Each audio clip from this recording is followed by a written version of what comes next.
4:00.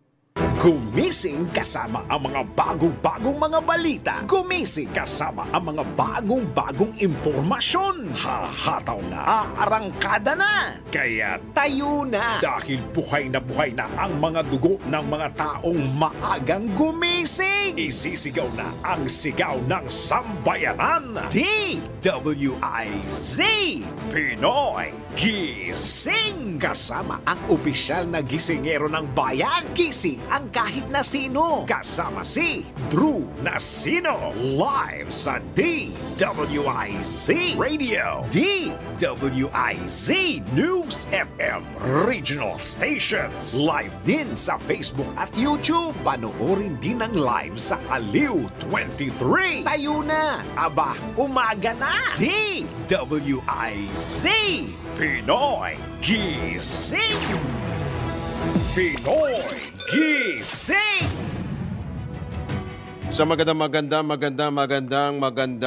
morning, Luzon, Visayas, Mindanao, Mega Manila, sa buong mundo. Kayo po ay nakatutok, nakikinig, nanonood sa ating pong impila may todong lakas DWIC 882 at Aliw Channel 23. Ngayon pong TGIF, thank God it's Friday. Ngayon po ay Pebrero 9, holiday, taon 2024.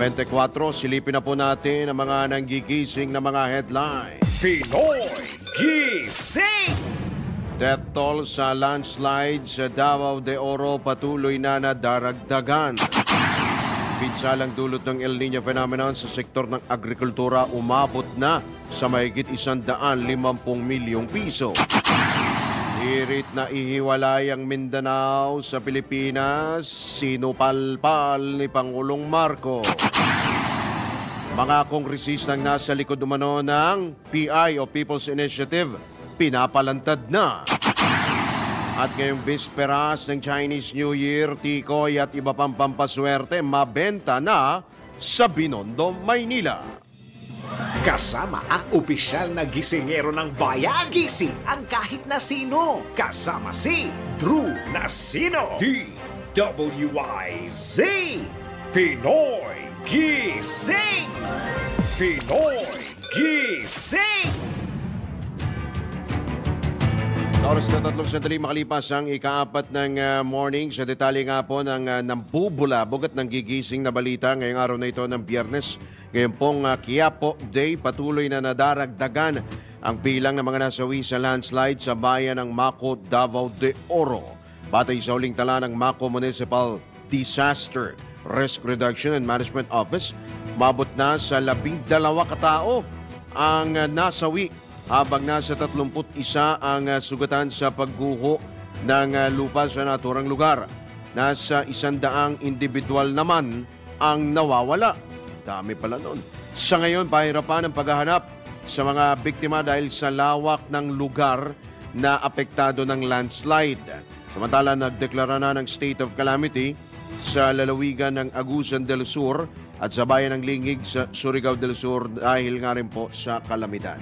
Pinoy Gising! Bakyat na sa 123.5 million pesos ang halaga ng pinsalang iniwan ng sama ng panahon sa sektor ng infrastruktura o sa infrastruktura sa ilang rehiyon sa Mindanao. Ayon sa NDRRMC, abot sa 1,300 kabahayan ang nawasak dahil sa pagbaha at landslide, kung saan o kabilang ang 756 na bahagyang napinsala. Sa ngayon, inaalam pa ng Department of Agriculture ang datos kung gaano kalaki ang pinsala sa agri-sector.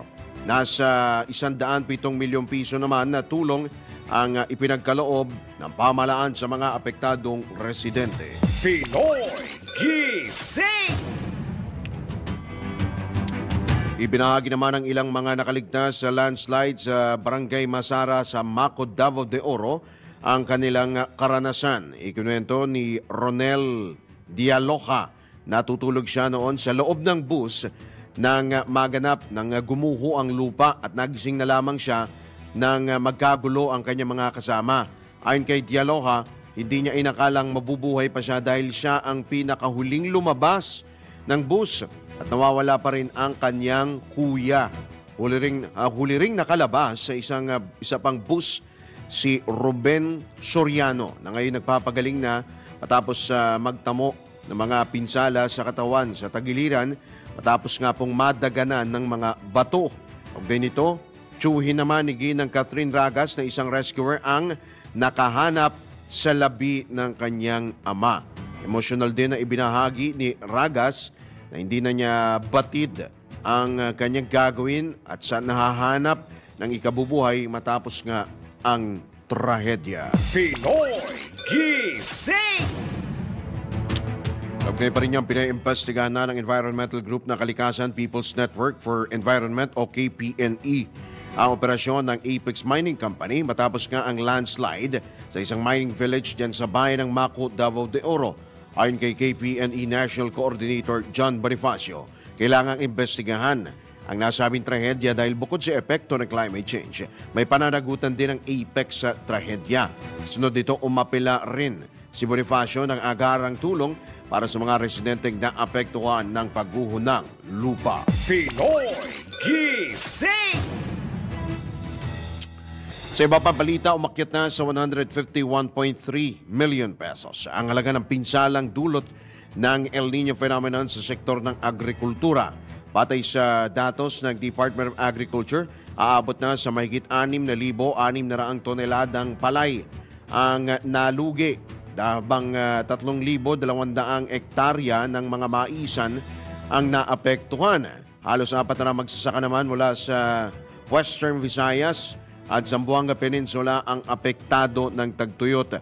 Una nang ibinabala ng World Meteorological Organization na tatagal ang El Nino phenomenon hanggang Abril. Pinoy Gising! Iniinda na ng ilang probinsya ang epekto ng El Nino phenomenon. Sa Mexico, Pampanga, natuyo na ang mga irigasyon at hirap na rin ang mga magsasaka na makakuha ng tubig sa mga balon. Lumiit din ang mga tanim nilang mais dahil sa kakulangan ng tubig. Sa Zamboanga City, ilang barangay naman ang nakararanas ng water interruption at hanggang 5 oras lang nagkakaroon nito. Abay, matindi. Sa datos naman ng Department of Agriculture, umabot na sa 3,300 hektaryang palayan ang bahagyang napinsala ng tagtuyot sa Iloilo. Aba, 173 ang lubhang nasira. Pinoy Gising! Samantala, kahibangan lamang ang panawagang ihiwalay ang Mindanao sa Pilipinas.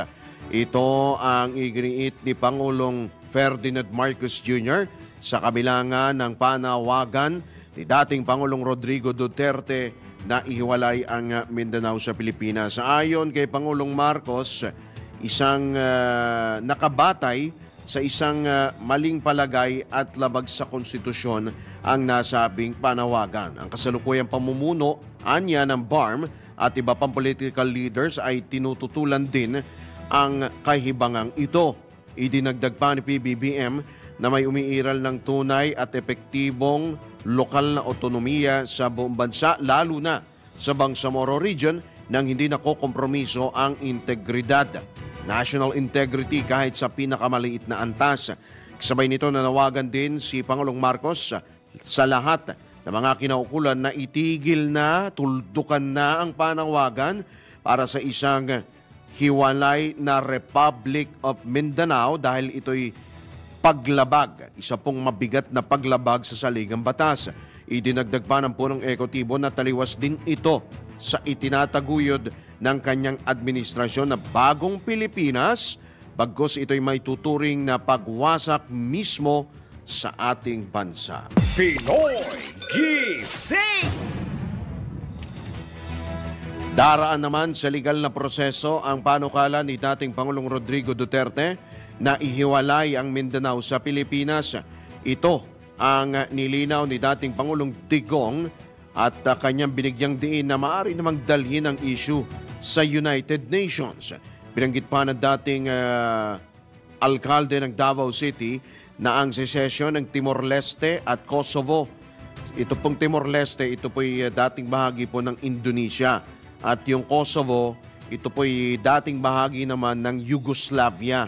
Diyan po yan sa Europa, nagkawatak-watak po noong nagkaroon po ng tinatawag na Balkan Wars noong dekada 90. Yung Yugoslavia, binubuo po yan ng mga bansang Macedonia, ng Bosnia and Herzegovina, yan po yung Croatia, Slovenia, yan po yung mga bansang bumubuo noon sa Yugoslavia. Pero dito po sa isinusulong ni dating Pangulong Digong ay kanya pong binigyang diin na daraan pa naman yan sa legal na proseso. At kanya rin binanggit na ang secession nga ho ng Timor-Leste at Kosovo sa Serbia ay ang dahilan ng kanya kung isinusulong. O yun, pati pala Serbia. Kaugnay nito, iginit din ni dating Pangulong Duterte na hindi naman ito mauuwi sa gyera. Pinoy Gising! Naalala ko yung ang Kosovo hinati yan from Serbia. Yung Serbia galing naman ho yan sa Yugoslavia. Nagka-ano sila, nagka-watak-watak. Samantala, kalmado lang si dating Pangulong Rodrigo Duterte sa mga ulat na posibleng arestuin siya ng International Criminal Court o ICC. Ito ang kinumpirma ni Senador Christopher Bongo, saan walang nagbago sa attitude at normal ang kinikilos ng dating Pangulo. Ayon kay Senator Go, walang konkretong impormasyon si dating Pangulong Digong hinggil sa ICC at pawang haka lamang ito. Naniniwala rin siya sa binitiwang salita ni dating Pangulong Ferdinand Marcos Jr. na hindi makikipagtulungan at hindi makikipag-ugnayan ng gobyerno ng Pilipinas sa ICC dahil wala itong jurisdiction sa bansa. Mangangailangan din anya ng koordinasyon ng ICC sa mga lokal na pamahalaan at kumpiyansa ang mambabatas na hindi maaresto ang dating presidente. Pinoy Gising! Sa iba pang balita, pinalalantad na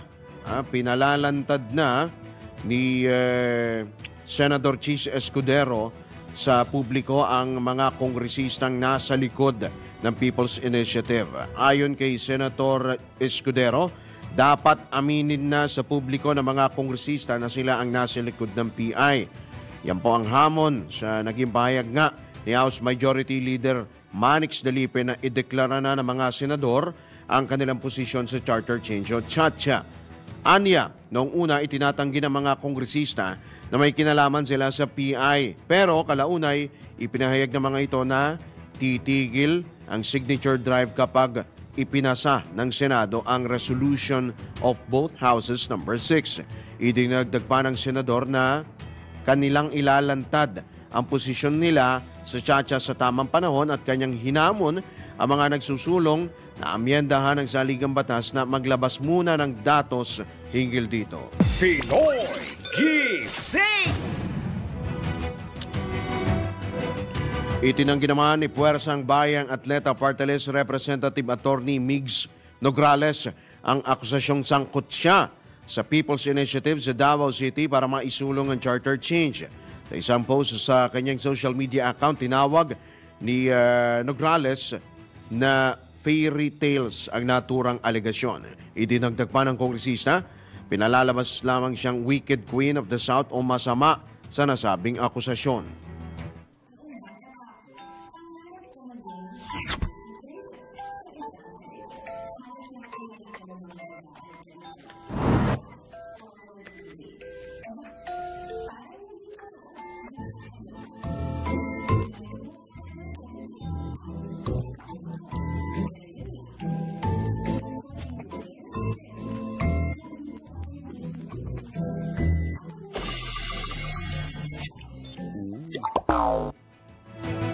Wow, may ganun. Iginit ni Congresswoman Nograles na hindi totoo na siya ang mastermind ng PI at na mahagi na mudmud ng pera kapalit ng pirma. Kinuwestiyon pa ng mambabatas kung paano siya makapamimigay ng pera gayong wala siya sa Pilipinas nang kumalat ang issue.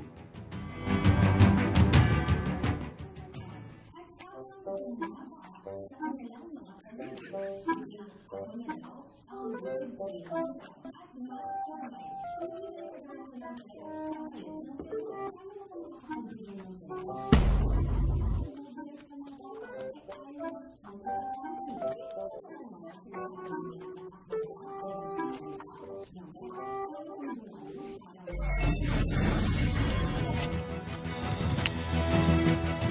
end. Yan po ang tinig ni PBA Party List Representative Attorney Migs Nograles. Pinoy Gising! Hindi naman kumbinsido si Senator Amy Marcos na makatutulong sa bansa kung ihiwalay ang batas sa economic provisions ng 1987 Constitution. Iginit ni Senador Marcos na ang pangangailangan na maging maingat sa pagbabago ng saligang batas. Ayon sa presidential sister, malalagay lamang sa alanganin ng land ownership sa Pilipinas kung ihihiwalay ng batas ang mga probisyong pang-ekonomiya.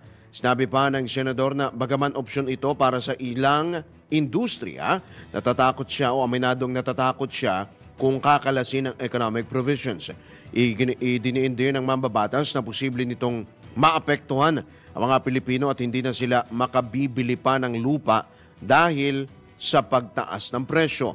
Una rito, inihayag ni dating NEDA Secretary Gerardo Sicat sa Senate hearing na mas madaling amyendahan ng economic provisions kung bukod itong legislation at wala sa konstitusyon. Nalilimitahan din na umano ang paglalatag ng mga solusyong pang-ekonomiya ng restrictive provisions at pinipigilan ang mabilis na sanang paglago ng ekonomiya. Una ng binatikos ni Super Ate ang pagsasaprioridad ng administrasyon sa pag-amyenda sa saligang batas. Tinawag din niyang mababaw ang panukalang paluwagin ang foreign restrictions sa konstitusyon, partikular sa advertising at pinagdudahan ang benepisyo nito sa bansa at taong bayan. Pinoy Gising! Mistula ng binubuli ng mga taga-kamara ang mga senador. Ito naman ang binigyang diin ni Senator Zani Angara sa kabila nga ng halos araw-araw na pagpapapreskon ng mga kongresista maging ang patutsada at batikos na ibinabato ng mga ito sa mga senador. Aminado si Senator Angara na hindi nila kayang tapatan ang araw-araw na preskon ng mga kongresista dahil abala ang mga senador sa kanilang trabaho. Gayunman, iginit na ni Angara na author ng Anti-Bullying Act na hindi nila palalampasin at papayagan ang ginagawang pambubuska at pambubuli sa kanila ng mga taga-mababang kapulungan ng Kongreso. O parang ganun eh. Parang ganun na lumalabas. Biro mo araw-araw. Di ba parang bully yun? Pumunta ka ng CR, tapos andun na naman yung bully. Andito ka na naman. Di ba? Bibili. Pupunta ka cafeteria, bibili ka ng soft drinks. Andito ka na naman.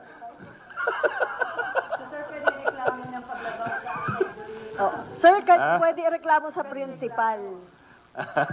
Di ba parang inaaraw-araw kami? Parang, guys, mag-break naman. Parang time out. Magtrabaho naman tayo, di ba? Yan po ang bahagi ng pahayag ni Senator Zani Angara sa kapihan sa Senado. Pinoy Gising! Sa kabila nga po ng batuhan ng putik at batuhan po ng akusasyon, Daniel, tayo muna ay magbigay daan sa dapat naman talaga magmahalan. Lalo na ngayon pong magja-Chinese New Year pa naman. Alain mo, o mga senador, mga kongresista, konting preno muna, konting padaanin muna natin, palipasin muna natin itong Lunar New Year. Holiday ho ngayon. At speaking of holiday, mabenta na po ang mga tikoy, prutas at mga Lucky Charm sa Ongpin. Yan po yung Chinatown sa Binondo, Maynila. Ayon sa mga nagtitinda, nasa 100 hanggang 500 piso po ang iba't ibang flavor ho ng tikoy. Depende ho yan sa liit o sa laki. Ang prutas naman po ng mga bilog, yung kiat-kiat. Yan, gaya po ng kiat-kiat, mabibili po yan 50 hanggang 100 piso kada kilo.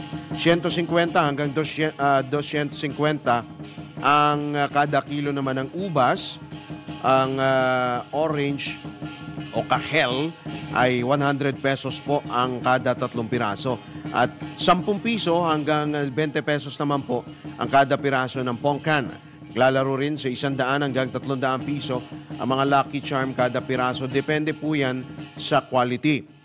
Samantala, pinairal naman ng Manila Police District ang mahigpit na seguridad o pagbabantay sa lungsod upang matiyak ang kaligtasan ng mga nagtutungo sa Ongpin at sa bahagi po ng Binondo. Pinoy Gising! Speaking of Chinese New Year pa rin, bago tayo magpunta doon sa ilang po mga pag-uulat mula po sa labas ng himpilan. Meron pong payo, meron pong ilang tips sa mga feng shui consultant, feng shui expert upang swertihin ngayon pong 2024 na Year of the Wood Dragon. Ayon kay feng shui consultant Johnson Chua, maaaring maglagay ho ng Lucky Charm, yan po yung mandala, sa labas ho ng pinto ng bahay dahil simbolo ito ng healing, meditation at wholeness na kayang magbigay ng katuparan sa mga hinihiling. Pampaswerte ika nga, para daw maganda yung daloy ho ng chi. Tatawag po yung energy, positive energy. Habang sa mga single, eto makinig ho kayo habang papalapit po ang Valentine's Day. Sa mga single anya na nais magkaroon ng love life ay maglagay sa bahay ng mandarin duck at mag-ayos daw ho kayo ng inyo pong mga mukha. Maglagay daw ho, magpapogi at magpaganda. Ha? Parang wala yata sa script yun. At kung gusto namang swertihin sa trabaho o sa investment, ang paliwanagin po ang parte ng bahay sa southwest at maglagay ho ng mga bagay na kulay pula. Kulay pula ho ha. Pwede rin naman hindi, huwag naman underwear. Para ho swertihin pa rin sa pera, maaari pong gumamit ng golden money foil. Opo, golden money foil, hindi ho foil, hindi ho ito para sa adik na inilalagay sa wallet na may kasamang totoong pera. Depende ho yan kung magkano po ilalagay ninyo. Una nang sinabi ng mga feng shui experts na maganda ang taong ito para kumita ng pera sa pamamagitan ng passion o kung saan ka mahusay. Pinoy Gising! Alright, tayo po ay magtungo na sa ilang mga pag-ulat mula sa labas ng himpilan.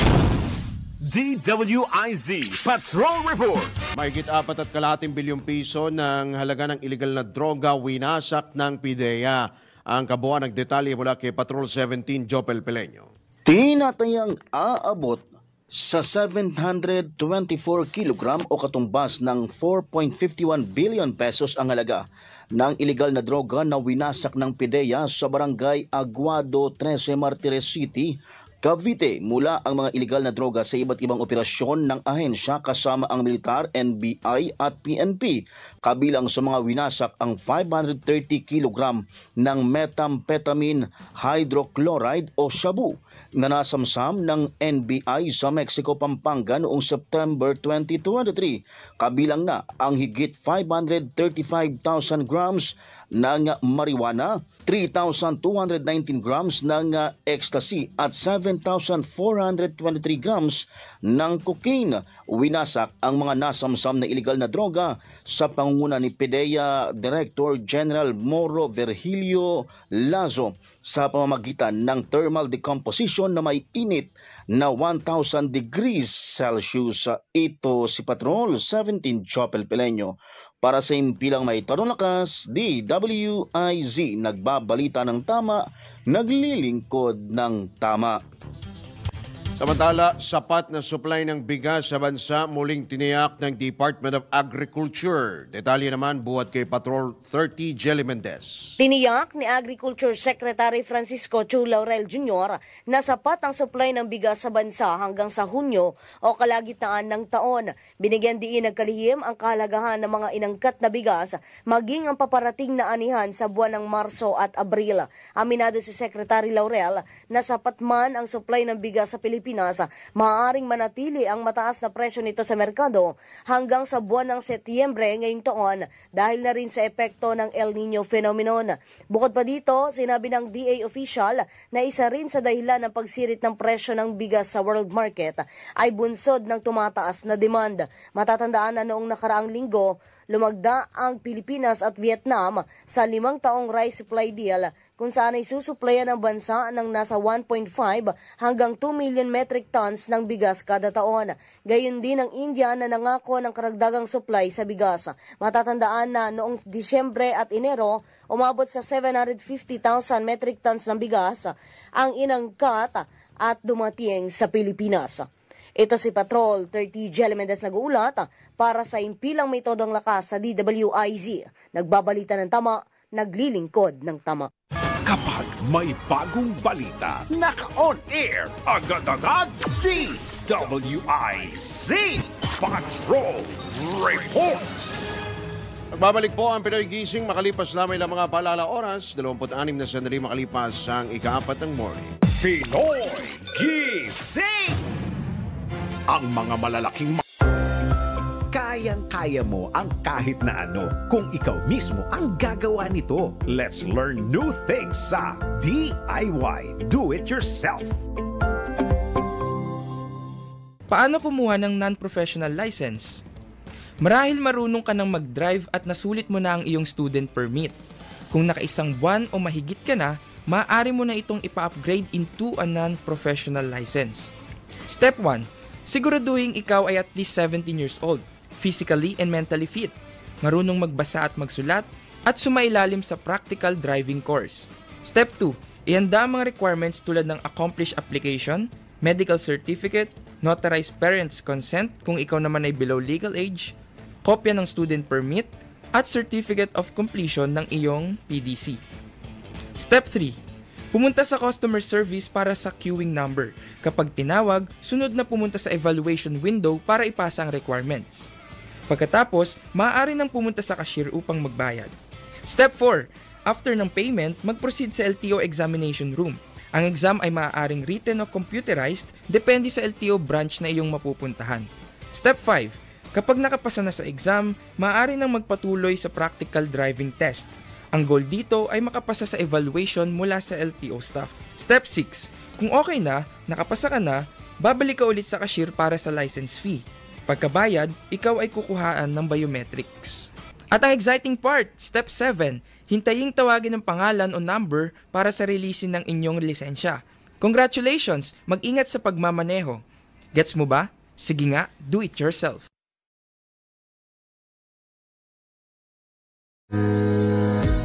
Bago maniwala sa mga claim-claim na yan, patunayan na yan sa Let's Prove It! Madalas ka bang gumagamit ng HTTP para sa pagbubukas ng websites? Alam mo bang hindi ito secured? Tara, let's prove it!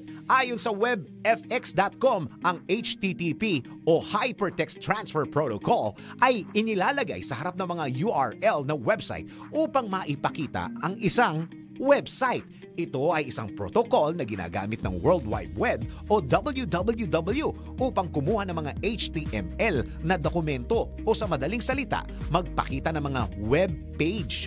Sa kasamang palad, ang mga URL ng website na nauuna sa HTTP ay hindi secured. Nangangahulugan ito ng iyong impormasyon sa pag-login o mas malala pa, ang iyong personal na impormasyon tulad ng mga numero sa credit card ay maaring manakaw, basahin o baguhin ng mga hackers.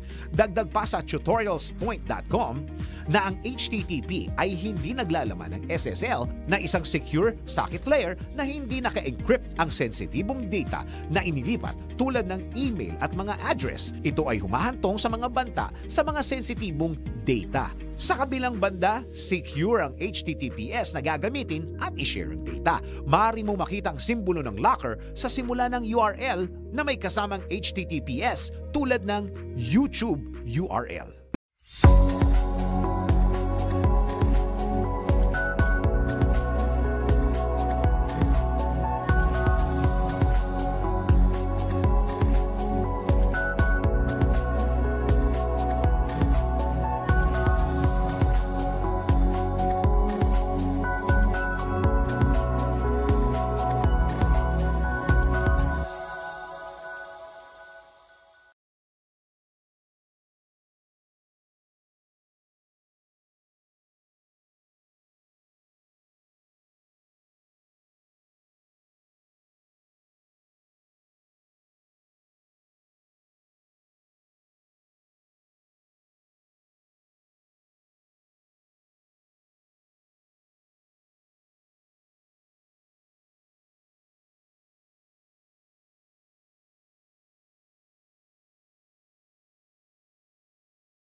Kasama ang opisyal na gisingero ng bayan. Gising ang kahit na sino. Kasama si Drew Nasino. DWIZ.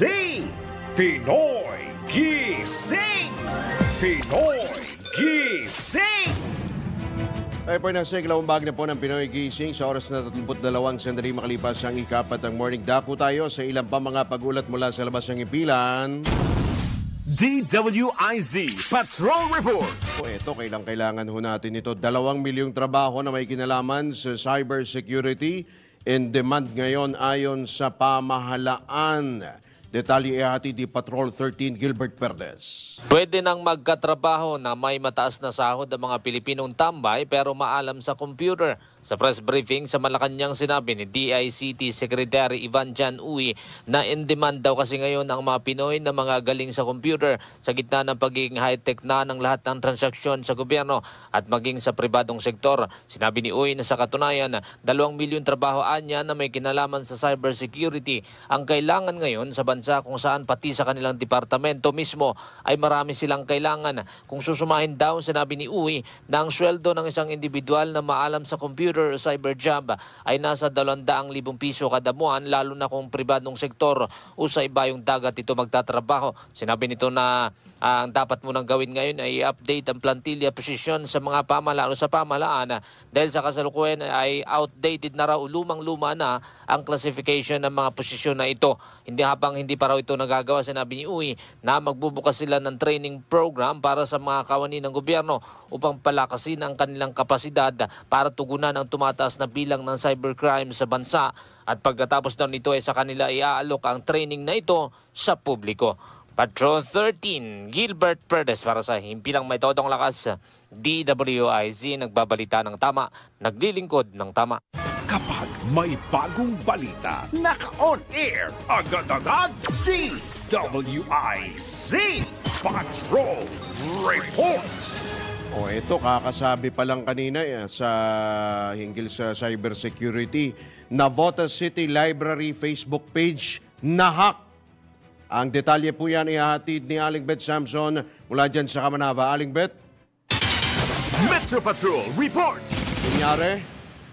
Hinikayat ng lokal na pamahalaan ng Navotas ang publiko na i-report upang tuluyan ng mawala ang Facebook page ng Navotas City Library sa pamamagitan ng pag-unfollow at pag-unlike sa FB page ng nabanggit na library. Ito ay matapos na ma-hack ang nasabing Facebook page kung saan naglalabas na ito ng malalaswang larawan sa Facebook story.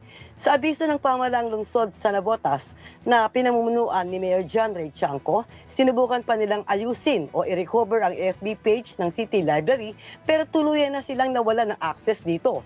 Nabatid na hindi na rin makontrol pa ng admin ng Navotas City Library ang naturang FB page kaya't ubapin ito ng tulong sa publiko, partikular sa mga residente ng Navotas. Humingi naman ng paumanhin ng lokal na pamahalaan sa nangyari habang sinisikap nila na malaman ang nasa likod nito. Ito si Metro Patrol Beth Samson para sa Himpilang May Todong Lakas, DWIZ. Nagbabalita ng tama, naglilingkod ng tama. Pinoy Gising. Sa Kamanava pa rin, proyekto naman para sa mga mag-aaral sa lungsod ng Valenzuela nagpapatuloy. Idetalye mo, Danny Cruz. Sa pagmamahal ng pamahalaan ng lungsod ng Valenzuela sa mga mag-aaral na Valenzuelano, nais ni Mayor Wes Gatchalian na baguhin ang muka ng Valenzuela pagdating sa edukasyon. Gusto niyang mabigyan ito ng titulo bilang Reading City. Binanggit ito ni Mayor Wes Gatchalian matapos ang groundbreaking ng 3 pang Valenzuela City Academic Center for Excellence o mas kilala ito sa tawag na BAL-ACE. Matatagpuan ang mga itinayong building na ito sa Barangay General T. De Leon, Barangay Marulas at Barangay Mapulang Lupa, ani Mayor Gatchalian. Layunin ng proyektong ito na mabigyan pa ng komportabling espasyo ang mga estudyante. Ang bawat itinatayong BAL-ACE ay may pasilidad na mini library, study hall cubicles na magagamit sa pag-review ng mga estudyante, computer laboratory, multipurpose hall, cafeteria, administrative office at maayos na parking area. Ayon ayon kay Mayor Wes Gatchalian, ito daw ay ipinangako niya sa mga estudyante at sa tulong ng mga lokal na opisyal, partikular ng punong barangay, patuloy itong isa sa katuparan. Dagdag pa ng alkalde ng lungsod, ang karangalan daw ay hindi para sa pamilyang Gatchalian at binanggit din niya ang tagumpay ng kanyang mga kapatid na sina Senator Win at Secretary Rex Gatchalian sa panunungkulan sa lungsod ng Valenzuela. Sinabi nito na importante daw sa kanya ang tiwala ng taong bayan. Ano ang pakiramdam na kayo hinahanga ng ibang syudad? Hindi naman po. Ako ay trabaho lang ho. At despite po yung achievements din ko in the past years, kami ho dito ay importante po ang tiwala ng taong bayan, importante po yung expectations ng taong bayan. Tulad dito, mga estudyanteng kaharap ko kanina, pinangakuan ko ng pasilidad para sa kanila ay ma-deliver natin. Yung the honor is the honor ho para sa tao yan, no? Hindi ho para sa pamilyang Gatchalian. Kung hindi po binibigay natin sa lahat po ng mga tumulong, tulad po ng mga barangay captains natin at council, city council, vice mayor, lahat naman to joint effort po. The honor. Yan ang tinig ni Mayor Wes Gatchalian. Ako si Danny Cruz para sa impilang may todong lakas. DWIC, nagbabalita ng tama, naglilingkod ng tama. Pinoy Gising! Sa iba pang balita, Pangulong Marcos suportado ang pag-amyenda sa restrictive economic provisions ng saligang batas. Nagbabalik si Patrol 13 Gilbert Verdes.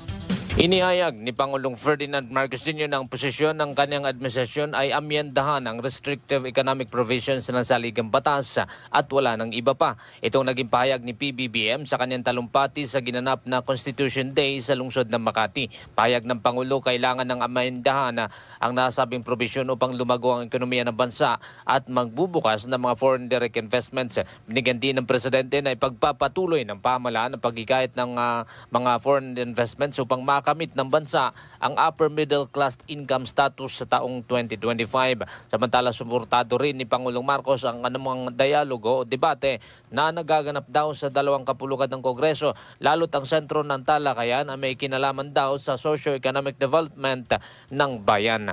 Patrol 13, Gilbert Verdes para sa Himpilang May Todong Lakas, DWIZ, nagbabalita ng tama, naglilingkod ng tama. Kapag may bagong balita, naka-on air, agad-agad, DWIZ Patrol Report! Okay, maraming salamat si Patrol 13 Gilbert Verdes. Dako naman tayo sa balita mula sa probinsya. Ronda Probinsya! Mula sa Bicolandia, alamin po natin ang detaling hatid ni Melvin Machado. Melvin? Yan ang mangyayaring pagkasalan ng mga stall sa Naga City People's Mall ngayong taong 2024. Ito ang tiniyak ng Market Enterprise and Promotions Office sa mga stallholders na nababahala sa kanilang kalagayan ngayon. Sa halip na magtataas ng renta, binago na lang umano ang sistema sa collection ng renta, cash ticket at paghahanap ng karagdagang revenue gaya ng bayad sa mga advertising ng mga produkto sa loob ng Naga City People's Mall o Naga City Public Market. Nitong taong 2023, umabot sa 65 million pesos ang nalikom na pondo ng naturang opisina na mas mataas kumpara sa nakalipas na mga taon lalo na noong pandemya. Ang Naga City People's Mall ay isa sa mga economic enterprise ng pamalang lungsod ng Naga. Ito ang Ronda Patrol, Melvin Machado para sa Impilang May Todong Lakas, DWIZ. Nagbabalita ng tama, naglilingkod ng tama. Pinoy Gising! Sa iba pang balita, na sa 100 sa kada 100,000 Pilipino ang namamatay sa polusyon sa hangin kada taon. Ito ang binahagi ni Manila Research Observatory Research Scientist Maria Obiminda Cambaliza at kanyang binigyang diin na ang kahalagahan ng pagtutulungan ng Department of Environment and Natural Resources at National Aeronautics and Space Administration o NASA sa pag-aaral ng kalidad ng hangin. Yan po yung dahilan pala kaya't nagpadala pala dito ng aircraft ang NASA. Bumiyahe po yan, lumipad po yan sa, inikot po niyan yung Metro Manila at yung mga karatig pong lugar. Ayon kay Cambaliza, nasa 7 milyong katao ang namamatay kada taon sa buong mundo dahil sa air pollution. Idinagdag pa ng siyentista na ang sektor ng transportasyon ang pangunahing sanhi ng polusyon sa bansa dahil pa rin huyan sa matinding traffic congestion. Bigyan din pa ni Cambaliza na 60% ang naidadagdag ng transportation sector sa air pollution. Pinoy Gising! Samantala, tanggap po tayo ng police report mula sa probinsya dyan sa Calabarzon. Ihatid niya ni Arman Campe. Dead on the spot ang isang barangay tanod matapos itong pagbabarilin ng bunso nitong kapatid sa kabanan JP Laurel Highway, Barangay Balintawak, Lipa City, Batangas kahapon ng tanghali. Base sa report ng Lipa City Police Office, nakilala ang biktima na si Jason Ganga, 46 anyos, may asawa at residente na naturang lungsod. Sa investigasyon, minamaneho ni Jason ang kanyang tricycle kasama ang asawa nito. Biglang humarang sa gitna ng highway ang isa ring tricycle na minamaneho naman ng bunso nitong kapatid na si Jonel, 36 anyos. Agad umanong bumaba si Jonel sa tricycle at pinagbabaril ang pangalan na kapatid gamit isang caliber .357 na revolver. Hindi naman nasaktan ng asawa ng biktima. Mabilis naman tumakas sa pinangyarihan ng krimen ng suspect, subalit agad ditong naaresto ng mga pulis sa isang hot pursuit operation. Ayon sa mga pulis, matagal ng alitan sa pagitan ng dalawa ang sanhi ng madugong insidente. Arman Cambe mula Calabarzon, nagulat para sa impilang may todong lakas, DWIC, nagbabalita ng tama, naglilingkod ng tama. Pinoy Gising! Sa pagpapatuloy pa rin ng mga balita, bahagyang bumaba ang pwesto ng Pilipinas sa mga may kaso ng account o breached account. May mga nanakaw po na account. Ano kaya mga account ito? Social media accounts kaya ito o mga bank account?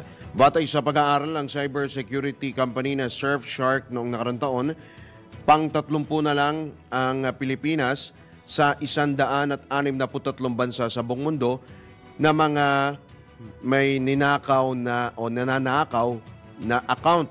Kumpara ito sa pwesto ng bansa na nasa ika-26 noong 2022. Pagdating nito, umabot naman sa mahigit 700,000 accounts ang nanakaw noong nakarang taon kumpara sa naitalang mahigit 1 milyon noong 2022. Pinoy Gising! Social media accounts ito marahil yung tinutukoy dito sa pag-aaral na ito.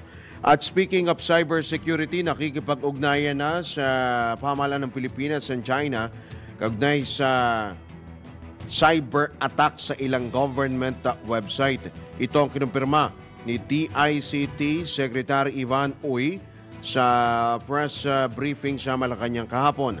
Ayon kay Secretary Uy, nakipag-ugnayan na sa kanila ang China at tiniyak na handang tumulong upang matunton ang mga nasa likod ng cyber attack. Bukas naman anya ang Pilipinas sa pakikipagtulungan sa lahat, lalo't mahalaga ang koordinasyon ng mga bansa upang mahabol at matunton ang mga nasa likod ng hacking. Una nang binanggit ng kagawaran na ang China Unicom ang nasa likod ng tangkang pag-atake sa website ng Overseas Workers Welfare Administration o OWA. They have reached out to ask if we can do some cooperation dahil it's actually both ways, no? Cooperation has to come as a mutual activity. So they are willing to help. They have mentioned that if we can share with them kung ano yung nangyari para mahanap daw nila kung saan at sino yung gumawa nun. Yan po ang tinig ni Information and Communications Technology Secretary Ivan Uy. Pinoy Gising! Muli po magbabalik ang Pinoy Gising makalipas lamang ilang mga paalala oras, 14 na minuto na lamang bago sumapit ng ganap na alas 5. Pinoy Gising! Isang pagpupugay. Alamin kung bawal o hindi. Dahil kung di mo alam to, kaso ang kakaharapin mo sa NBI. Nako, bawal ito! bonggang handaan ng mga lingkod bayan o politician? Nako! Bawal ito! Hindi katanggap-tanggap ang pagkakaroon ng magarbong handaan ang mga mayor, gobernor o kahit na sinong politiko o lingkod bayan sa kabila ng nararanasang kahirapan ng kanilang nasasakupan. Ayon sa Section 8 ng Republic Act 6713 o ang Code of Conduct and Ethical Standards for Public Officials and Employees, dapat napayak o simple lamang ang pamumuhay ng mga public officials. At dapat naayon ang pagkakaroon ng simpleng pamumuhay sa kanilang idineklarang SALN o Statement of Assets, Liabilities, and Net Worth at iba pang dokumento na patunay ng kanilang source of income bilang isang politiko. Maaaring ipatigil ng korte ayon sa Article 25 ng Civil Code ang pagpapakita ng sobrang karangyaan ng isang lingkod bayan o politiko, lalo na sa panahon ng krisis at maraming mamamayan ang apektado ng kahirapan. Kaya naman, mayor, gobernor at mga politiko, konting delikadesa naman. Pas muna sa mga magagarbong handaan at unahin muna ang kapakanan ng mga nasasakupan. Mas maganda na everybody happy, hindi yung ikaw lang ang happy. Kaya naman know your priorities para hindi ka masabihan ng, nako, bawal ito.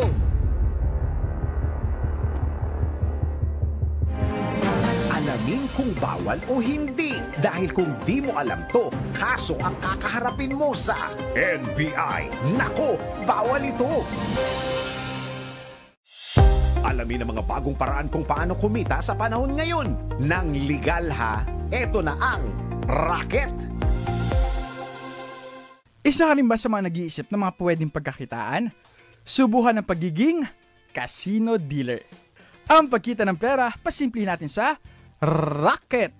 Ikaw ba ay mahilig maglaro ng online games, may good communication skills, at may basic math knowledge? Kung oo, pasok ka sa trabahong ito.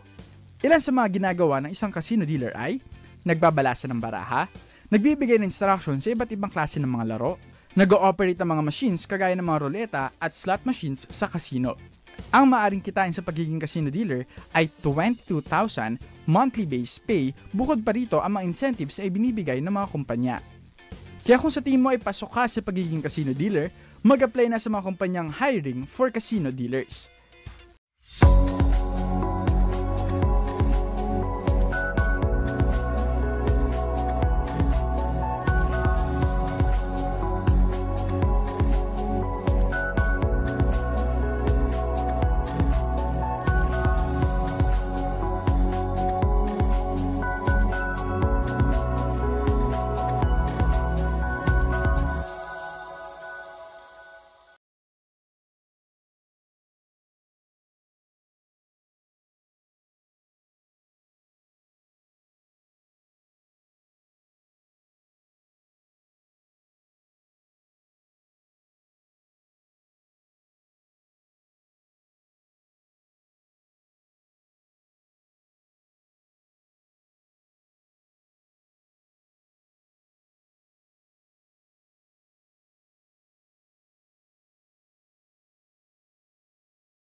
Opisyal na gisingero ng bayan, gising ang kahit na sino. Kasama si Drew Nasino.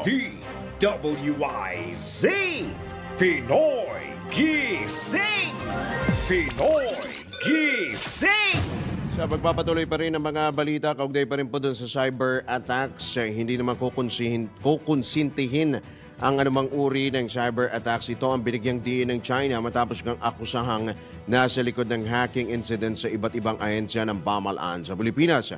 Kabilang sa mga pinuntirya, tinangkang pasukin ng mga hacker ang website ng Philippine Coast Guard, Overseas Workers Welfare Administration maging ang mismong website ni Pangulong Bongbong Marcos. Nabatid na kinumpirma ng Department of Information and Communications Technology na nag-alok ng tulong nga ang pamahalaan ng China upang mapigilan ang cybersecurity breaches ng mga China-based hackers. Pinoy Gising! Kaugnay niyan, aprobado na ni Pangulong Ferdinand Marcos Jr. ang National Cyber Security Plan 2024-2029 na naglalatag ng policy direction, operational guidelines ng bansa. Ito hinggil sa pagtatatag ng cyber security posture at pagpapalakas ng cyberspace ng bansa laban sa mga online threats.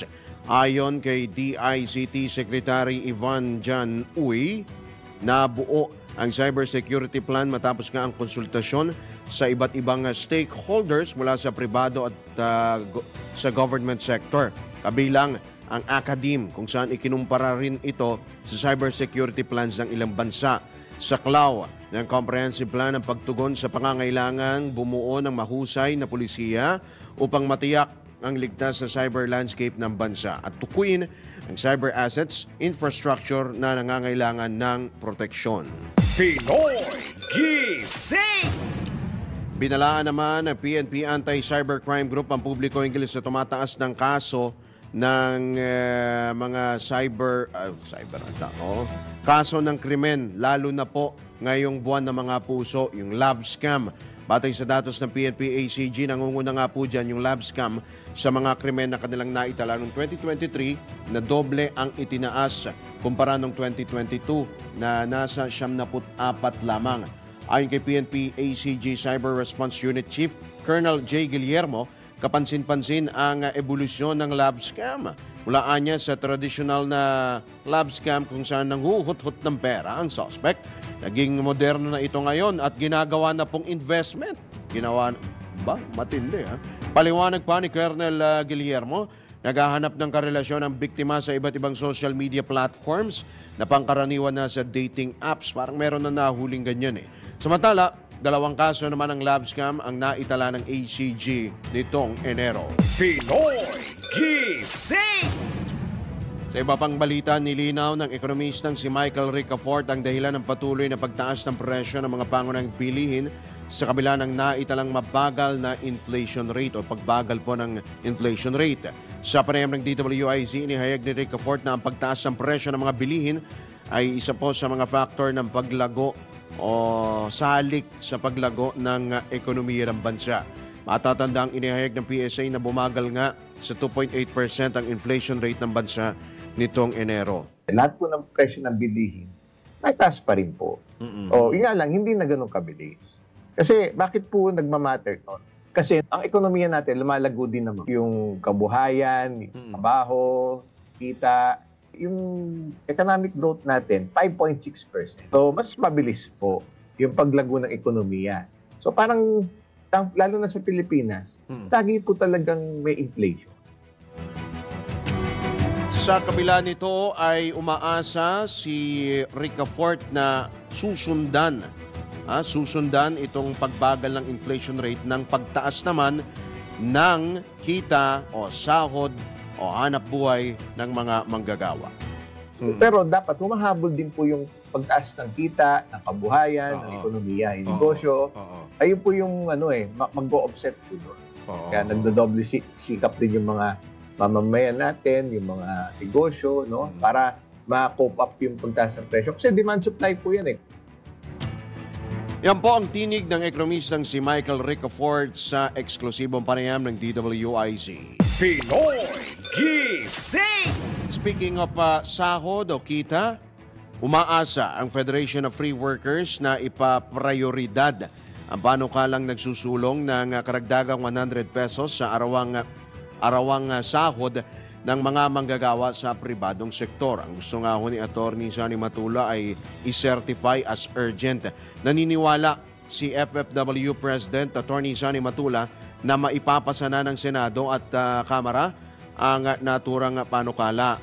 Gugunitang ibinaba sa 100 pesos mula sa 150 pesos ang hirit na wage hike upang makayanan ng mga employer at ang umento sa sahod ng Regional Wage Board noong nakarang taon. Tama ka, natumbok mo na dapat i-prioridad ito. Kaya ang gusto naming PI is priority of the implementation of the 1987 Constitution, hindi baguhin ang Constitution. Ang isang mandato sa ating Constitution, doon sa Article 15 ay ginagarantiyahan ng Estado ng mga manggagawa ay magkaroon ng living wage. Kaya hindi pa ito living wage, na panukal o nakabubuhay na sahod. Yun yung mandato ng ating konstitusyon. Dapat i-implementa yun ng ating mga mababatas. At kung hindi man yung kabuuan ng living wage na yan, ay siyempre ma-approximate lang man sana ang living wage na konsepto sa ating konstitusyon. Nanawagan naman si Matulan na isang tabi muna ang usapin ng economic tsa-tsa, maging ang PI ay upang bigyang daan naman ang ito pong mahalagang panukalang ito. So, yung aming panawagan sa kanila, pwede bang yung tsa-tsa saka yung People's Initiative paghilit muna natin at unahin muna natin itong agenda ng mga manggagawa kasi napaka-importante nito. Sabi nga nila, umuunlad yung ekonomiya pero yung bahagian sa pag-unlad ay naiwan ata yung mga manggagawa. Yan po ang tinig ni Federation of Free Workers President Attorney Sonny Matula sa eksklusibong panayam ng DWIZ. Pinoy Gising! Alright mga katodos, tayo po ay wala ng oras. Sumasabit na po ang ating pansamantalang pagpapaalam ngayong araw po na ito ng TGIF. Thank God it's Friday. Pero bago namin kayo bitawan ay pasadahan muna natin ang isa pong patama quote for the day. Kailan mo papahalagahan ang isang bagay kapag tuluyan ang nawala sa iyong buhay. Abay, ang nangangulugan po niyan ay we should cherish every moment. Yung atin pong mga mahal sa buhay, sadyang maikli lamang po ang buhay, kaya't maigi po hanggang ngayon pa lamang ay ipakita nyo na, iparamdam nyo na yung inyong pong pagmamahal at pagpapahalaga sa kanila. Lalo po sa ating mga magulang, yung mga nanay at tatay po natin. At wag po natin kakalimutan, lagi po silang kakamustahin, yayakapin, sasabihan ng mga matatamis na salita at of course, hindi lang sa sa lahat po ng pumapalibot sa ating mga kaibigan natin, mga kamag-anak po. At dahil maikli nga lang po ang buhay, hindi mo mababatid ang halaga nila kapag wala na sila. Diyan mo lamang mapagtatanto yung kanilang halaga kapag wala na sila. Diba? Mahalaga po yan. Yung bonding, ika nga, kailangan po mag-bonding. Lalo po tayo yung mga nai-stress din po sa trabaho, bonding sa katrabaho, bonding ho sa pamilya. Importante po yan para po ma-boost yung ating pong mental at emotional health. Alright? At maraming salamat nga pala sa ating pong mga nakasama sa News Center, sa ating mga suking taga-subaybay. Kong Fatchay, sa ating mga kababayan pong Filipino-Chinese. Kong Fatchay din, good morning po sa inyo. Mga suki po natin, yan, sina Josie Kasupang, Christian Cruz, Happy Fiesta, Santa Maria, Bulacan. Good morning sa inyo, Flor de Lis Espadilla, si Tristan Gulay, Ezon Reforma, Jaylon, Hideyoshi, Ramon Abadilio, good morning, Nelson Malinaw, Ate Susan G, Albert Hernandez, mga suki po natin maaga pong gumigising. At good morning din kay Ate Annette Alegredi. Marami pong salamat sa inyo pong pagtutok. Alright? At si Kuyang Genesis Chavez, yan po yan sa California, US of A. Aldres Himpon. Maraming salamat din po sa inyo. At batiin din natin ngayong araw pala ng isa pong maligayang kaarawan, sina Miss Ana Cancino po ang ating pong Aliw HR and Admin Manager. Happy birthday din kay Mayan Day Palma, ating pong kasamaan din dito sa Aliw Writer at nagbo-broadcast din po. Yan, si Mayan Day Palma. Happy birthday po sa lahat ng mga nagdiriwang ng kanikinala pong kaarawan. Muli po, ito po niyo lingkod, Drew Nasino, nagbabalita ng tama, naglilingkod ng tama. Susunod na ang Arangkada Balita kasama si Miss Judith Estrada Larino at ang birthday girl na si Mayan Day Palma.